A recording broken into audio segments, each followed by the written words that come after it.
ইমানদার ডিপ্রেশনে ভেঙে পড়ার, নিরাশ হয়ে যাওয়ার কোনো স্কোপ নাই। কারণ আমার যত বিপদই আসুক না কেন, এই বিপদের এন্ডিং আছে, কখন না কখন এটা শেষ হবে এবং সুখ শুরু হবেই হবে।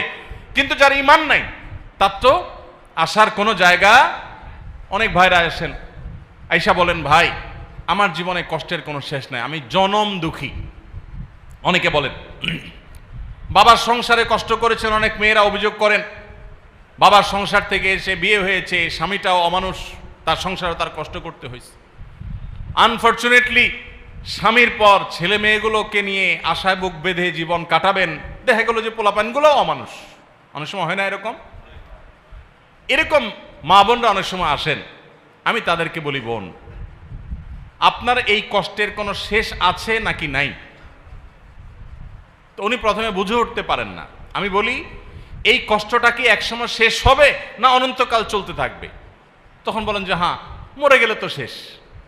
তো আমি বলি, হ্যাঁ, আপনাকে যারা কষ্ট দিচ্ছে তারা কষ্ট দিতে দিতে আপনাকে মেরে ফেলতে পারবে, এই তো, এর বেশি তো পারবে না। নিঃস্ব করে ফেলতে পারবে, এর বেশি তো পারবে না।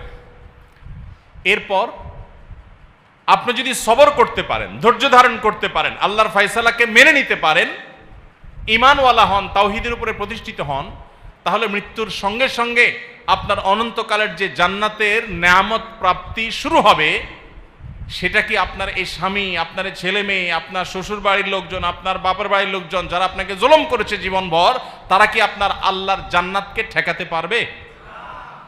তাহলে ইমানদার ডিপ্রেশনে ভেঙে পড়ার, নিরাশ হয়ে যাওয়ার কোনো স্কোপ নাই। কারণ আমার যত বিপদই আসুক না কেন, এই বিপদের এন্ডিং আছে, কখন না কখন এটা শেষ হবে এবং সুখ শুরু হবেই হবে। কিন্তু যার ইমান নাই তার তো আসার কোনো জায়গা। ধরেন একজন নাস্তিক, সে জুলুমের শিকার। মানুষ শুধু মুসলমানরা জুলুমের শিকার হয়, মুসলমান জুলুমের শিকার হয় না? মুসলমানের জীবনে বিপদ আপদ আসে না? ধরেন একজন আল্লাহর প্রতি অবিশ্বাসী মানুষ, তার জীবনে বিপদ আপদ এসেছে, জুলুম সহ্য করতে করতে সে মরে গেছে। তার এই দুঃখের শেষ হয়ে সুখের শুরু হবে এমন কোনো আশার জায়গা আছে? কেন নাই? যেহেতু ইমান নাই, মরার পরে জাহান্নাম, আর জীবনভর সে দুঃখ ভোগ করে গেছে, এর কোনো সান্ত্বনা আছে? আর ইমানদারের সান্ত্বনা আছে, আমার যত বিপদ হয় হোক, আমাকে একজনের কষ্ট দিচ্ছে, দেখ কত দিবে, আল্লাহ একদিন ওর বিচার করবেই করবেন। কোনো সন্দেহ আছে? কোনো সন্দেহ আছে? ফামান ইয়ামাল মিসকালা যাররাতিন শাররাই, যাররা পরিমাণ খারাপ কাজ করেছে, মন্দ কাজ করেছে, জুলুম করেছে, তাকে তার প্রায়শ্চিত্ত পেতেই হবে, মিস করবে না। আল্লাহ রাব্বুল আলামিন আহকামুল হাকিমিন, দুনিয়ার বিচারক। ভুল করে, আল্লাহ ভুল করেন না, আল্লাহর কোনো ভুল হয় না।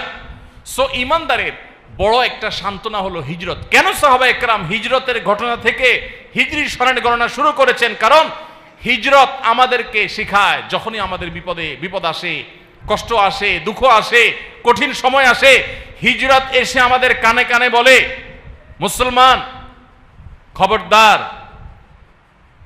তুমি ডিপ্রেসড হবে না, তুমি দুশ্চিন্তাগ্রস্ত হয়ে আশাহত হবে না, মনমরা হবে না।